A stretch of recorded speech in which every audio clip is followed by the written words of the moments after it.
Hello दोस्तों, आप सभी का स्वागत है आपके अपने YouTube channel online ITI classes पर। आईटीआई क्लासेस का पहला क्लास है और पहला क्लास आज सभी लोगों के लिए बहुत ही खास होने वाला है। ठीक है ना? क्या होने वाला है? बहुत ही खास होने वाला है, क्योंकि पहले क्लास में जो है हम लोग जो है आईटीआई कोर्स के बारे में विस्तार से अध्ययन करेंगे कि आईटीआई कोर्स होता क्या है ना? आईटीआई कोर्स में हमें क्या पढ़ना पड़ता है। आज सभी लोग जो है आईटीआई में एडमिशन लेने के लिए जब रजिस्ट्रेशन किए होंगे तो आप लोग जो है बहुत से आईटीआई से संबंधित शॉर्ट नेम जरूर देखे होंगे, जैसे कि हो गया सीटीएस, हो गया आईटीआई, हो गया एनसीवीटी, हो गया SCVT, DST, NSQF, IMC, DGT इत्यादि जो है शॉर्ट नेम जरूर देखे होंगे, लेकिन आपको जो है इनके बारे में कुछ भी जानकारी नहीं होगी। ठीक है ना? तो आज का पहला क्लास इन्हीं के बारे में जो है विस्तार से अध्ययन करने का है। ठीक है? सबसे पहले आप लोग चर्चा करते हैं सीटीएस होता क्या है। ठीक है? सीटीएस का फुल फॉर्म जो है क्राफ्ट्समैन ट्रेनिंग स्कीम। क्या है? Craftsman training scheme. इसका हिंदी में मीनिंग होता है शिल्पकार प्रशिक्षण योजना। ठीक है ना? इसका गठन जो है सन 1950 में भारत सरकार द्वारा किया गया था। कब किया गया था? सन 1950 में भारत सरकार द्वारा किया गया था। अब बात यहाँ पर आती है कि इसको गठन करने की क्यों जरूरत पड़ी। ठीक है ना? आप सभी को पता है कि किसी भी देश या राष्ट्र के विकास के लिए उद्योगों का बहुत ही महत्वपूर्ण योगदान होता है, क्योंकि जितने भी हम उपयोगी वस्तुएं हम अपने दैनिक जीवन में उपयोग करते हैं उन सभी का उत्पादन जो है उद्योगों में ही किया जाता है। और उद्योगों के सफल एवं कुशल संचालन के लिए जो है तकनीकी रूप से दक्ष एवं कुशल कर्मचारियों की आवश्यकता होती है।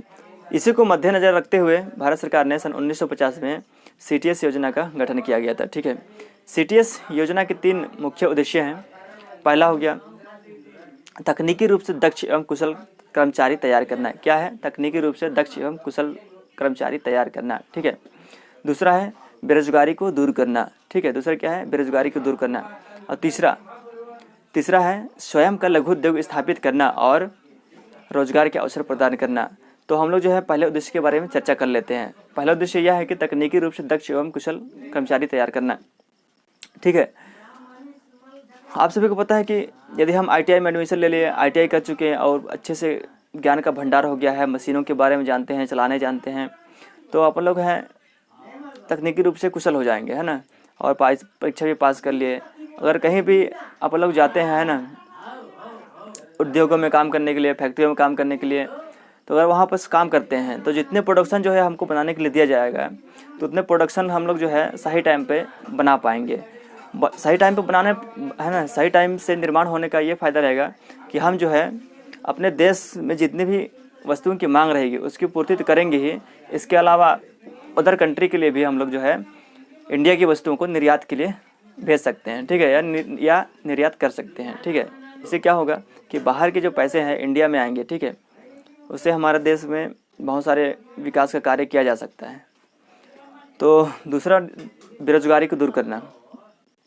यदि हम कहीं पे जाते हैं आईटीआई करने के बाद, है ना, तो किसी कंपनी में जाते हैं, उद्योगों में जाते हैं, तो हमें अगर इंटरव्यू लिया जाता है, यदि हम पास हो जाते हैं तो हमें रोज़गार के अवसर भी मिलते हैं। ठीक है? इस प्रकार भी काफ़ी हद तक बेरोजगारी कम किया जा सकता है। तीसरा स्वयं का लघु उद्योग स्थापित करना व रोजगार के अवसर प्रदान करना। यदि हम आईटीआई कर चुके हैं और तकनीकी रूप से कुशल हैं और हर एक प्रकार के काम भी जानते हैं, तो हम जो है स्वयं का कुछ काम या वर्कशॉप खोल सकते हैं या चालू कर सकते हैं, बिजनेस डाल सकते हैं। ठीक है? और ज़रूरतमंद लोगों को जो है रोजगार के अवसर भी प्रदान कर सकते हैं। ठीक है? ये 3 उद्देश्य हैं। ठीक है? इन्हीं को पूर्ति करने के लिए जो है ये जो 3 उद्देश्य हैं, इन तीनों उद्देश्यों की पूर्ति करने के लिए जो है एक कोर्स का निर्माण किया गया और उसका नाम है क्या? आईटीआई, जो हम आप सभी लोग करते हैं या कर रहे हैं। ठीक है? वही है आईटीआई। ठीक है? अब इसका फुल फॉर्म देख लेते हैं। सबसे पहले जो अपन लोग चर्चा करने वाले सीटीएस होता क्या है, इसके बारे में तो आप सभी को बता ही चुका हूँ। ठीक है? सीटीएस का फुल फॉर्म जो है क्राफ्ट्समैन ट्रेनिंग स्कीम। ठीक है? इसका हिंदी मीनिंग होता है शिल्पकार प्रशिक्षण योजना। ठीक है? नोट कर लीजिएगा, इसका हिंदी मीनिंग है शिल्पकार प्रशिक्षण योजना। और सीटीएस के उद्देश्यों को पूरा करने के लिए आईटीआई कोर्स का निर्माण किया गया है। किसका किया गया है? आईटीआई कोर्स का निर्माण किया गया है। ठीक है? वही है आईटीआई। ठीक है? आईटीआई का फुल फॉर्म जो है इंडस्ट्रियल ट्रेनिंग इंस्टीट्यूट। क्या है? Industrial training institute. इसका हिंदी मीनिंग जो होता है औद्योगिक प्रशिक्षण संस्था। क्या होता है? औद्योगिक प्रशिक्षण संस्था। ठीक है? ITI में 2 बोर्ड होते हैं। ITI में कितने बोर्ड होते हैं? 2 बोर्ड। पहला हो जाएगा NCVT बोर्ड और दूसरा हो जाएगा SCVT बोर्ड। ठीक है, क्या हो जाएगा? SCVT board. तो देखते हैं, जैसे मैंने बताया कि ITI में 2 बोर्ड होते हैं। कितने बोर्ड होते हैं? 2 बोर्ड। पहला हो गया NCVT, दूसरा है SCVT। NCVT का फुल फॉर्म जो है national council for vocational training. क्या होता है? National council for vocational training. इसका हिंदी मीनिंग होता है राष्ट्रीय व्यावसायिक प्रशिक्षण परिषद। क्या होता है? राष्ट्रीय व्यावसायिक प्रशिक्षण परिषद। ठीक है, ये हो गया। और दूसरा बोर्ड है SCVT। SCVT का फुल फॉर्म जो है state council for vocational training. क्या होता है? State council for vocational training. ठीक है, इसका हिंदी मीनिंग होता है राज्य व्यावसायिक प्रशिक्षण परिषद। ठीक है ना। तो अब एक एक करके जो है NCVT और SCVT के बारे में चर्चा कर लेते हैं, आखिर में ये होता क्या है। ठीक है, NCVT जो है नेशनल लेवल का रहता है। ठीक है, NCVT नेशनल लेवल का रहता है और SCVT जो है स्टेट लेवल का रहता है। और NCVT का संचालन जो है भारत सरकार द्वारा किया जाता है और SCVT का संचालन जो है राज्य सरकार द्वारा किया जाता है। ठीक है ना। यदि ITI में हमारा ट्रेड NCVT है तो परीक्षा पास करने के बाद जो है हमें भारत सरकार द्वारा NCVT पासिंग सर्टिफिकेट दिया जाता है। वहीं पे यदि हमारा ITI में ट्रेड जो है SCVT है तो परीक्षा पास करने के बाद जो है हमें राज्य सरकार द्वारा SCVT पासिंग सर्टिफिकेट दिया जाता है। ठीक है ना, यही है NCVT और SCVT। ठीक है ना। और जैसे कि NCVT का संचालन जो है पूरे भारतवर्ष में एक साथ कराया जाता है। जैसे यदि पेपर होगा तो पूरे भारतवर्ष में एक साथ उसका पेपर होगा। ठीक है ना। और SCVT जो है प्रत्येक राज्य की सरकार जो है अपने अपने राज्य के हिसाब से परीक्षाएं कराती है। ठीक है, वही है NCVT और SCVT में डिफरेंस। ठीक है ना। तो उम्मीद करता हूं कि आप सभी को जो है NCVT SCVT में हाँ ना जो डिफरेंस है वो पता चल ही गया होगा। तो अब आगे बढ़ते हैं। DST क्या होता क्या है? DST ठीक है ना। DST क्या होता है? DST का फुल फॉर्म जो है, रुकिए एक मिनट, और अब आगे देखते हैं अपन लोग क्या होता है ना। DST के बारे में चर्चा करें। DST का फुल फॉर्म जो है डुअल सिस्टम ऑफ ट्रेनिंग। ठीक है ना। ये भी एक ITI का कोर्स ही है। क्या है? ITI कोर्स ही है ना। DST जो है ITI कोर्स ही है। इसमें अंतर सिर्फ इतना है कि यदि हमारा ट्रेड DST के अंतर्गत यदि हम कोर्स कर रहे हैं ITI कोर्स, ठीक है, तो यदि उसमें हमारा ट्रेड 1 ईयर का है, कितना? 1 ईयर का है, तो हमें प्रशिक्षण के लिए 5 महीने के लिए प्रशिक्षण लेने के लिए हमें जो है 5 महीने के लिए उद्योगों में भेज दिया जाता है, 5 महीने के लिए। और वहीं जो है हमारा ट्रेड 2 ईयर का है, कितना? 2 ईयर का है, तो हमें 9 महीने के लिए जो है प्रशिक्षण लेने के लिए उद्योगों में भेज दिया जाता है। नहीं समझे? देखिए DST क्या है? DST एक ITI कोर्स है। ठीक है ना। क्या है? DST एक ITI कोर्स ही है। लेकिन नॉर्मल ITI और DST ITI में इतना अंतर है कि यदि DST के अंतर्गत हमारा ट्रेड 1 साल का है, क्या कह सकते हैं कि हमारा कोर्स जो है 1 ईयर का है, तो जो हमें प्रशिक्षण लेने के लिए 5 महीने के लिए उद्योगों में भेज दिया जाएगा। ठीक है। और वहीं पर हमारा ट्रेड जो है 2 ईयर का रहेगा, यानी कि 2 ईयर का रहेगा, तो प्रशिक्षण लेने के लिए हमें 9 महीने के लिए जो है उद्योगों में भेज दिया जाता है। इसके अलावा उद्योगों में प्रशिक्षण लेने के साथ साथ जो है हमें स्टाइपेंड के रूप में कुछ पैसे भी दिए जाते हैं। ठीक है ना। बस अंतर इतना ही है नॉर्मल ITI और DST ITI में। ठीक है, तो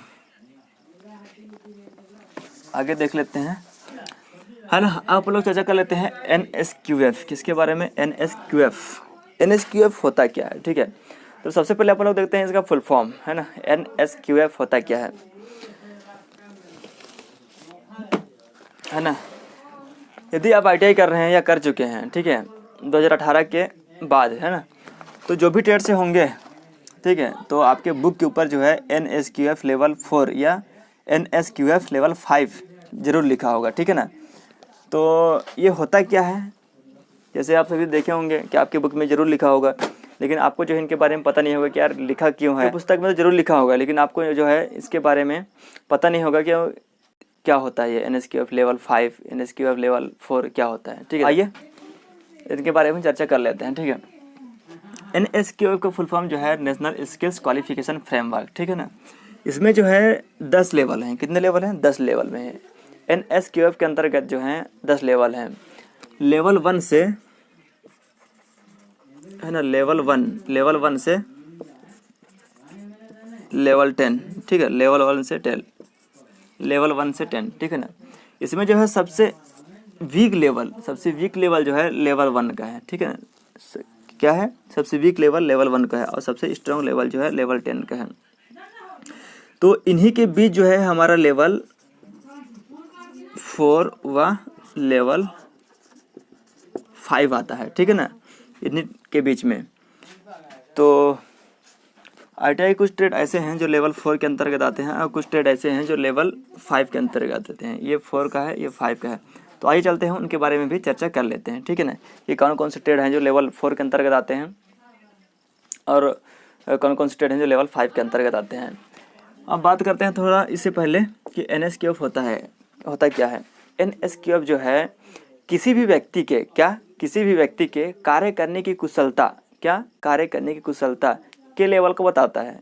क्या बताता है? किसी व्यक्ति के कार्य करने की कुशलता के लेवल को बताता है, NSQF कहलाता है ना। समझ में आ गया ना? एकदम सरल यार। क्या?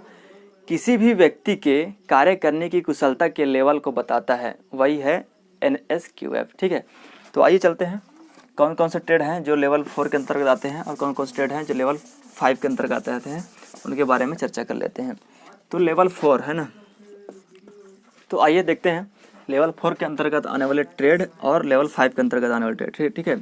लेवल 4 के अंतर्गत ट्रेड हैं COPA, steno, mechanic diesel, tailoring इत्यादि। इसमें आप सभी देख सकते हैं कि जितने भी लेवल 4 के अंतर्गत ट्रेड हैं, है ना, जैसे COPA, steno, mechanic diesel, tailoring, ये जो है 1 साल के कोर्स हैं।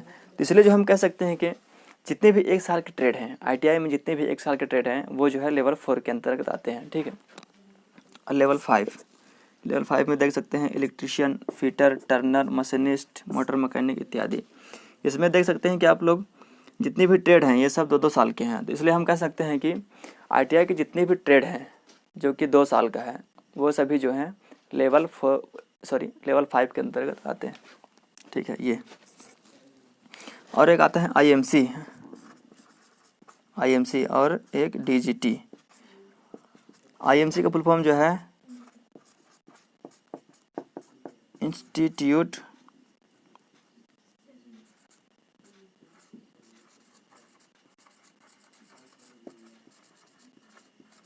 मैनेजमेंट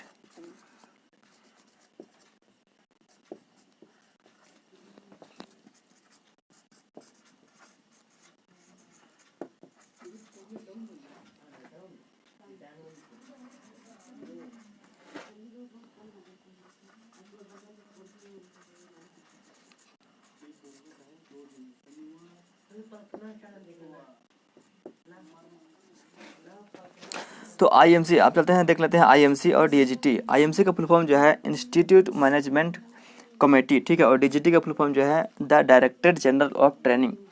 तो दोस्तों उम्मीद कर सकता हूँ कि आज की क्लास आप सभी लोगों को बहुत ही पसंद आया होगा। यदि पसंद आया तो वीडियो को लाइक, शेयर, कमेंट और चैनल को सब्सक्राइब जरूर कर लेना। सब्सक्राइब करने के बाद जो है बेल आइकन को जरूर दबा देना, ठीक है ना। तो जितने भी शॉर्ट नेम थे IT संबंधित, है ना, उनके बारे में चर्चा कर ही चुके हैं, बता ही चुका आपको। अब आपको कोई भी कन्फ्यूजन नहीं होगा कि ये होता क्या है इनके बारे में, ठीक है ना। तो ठीक है, आज की क्लास इतना ही।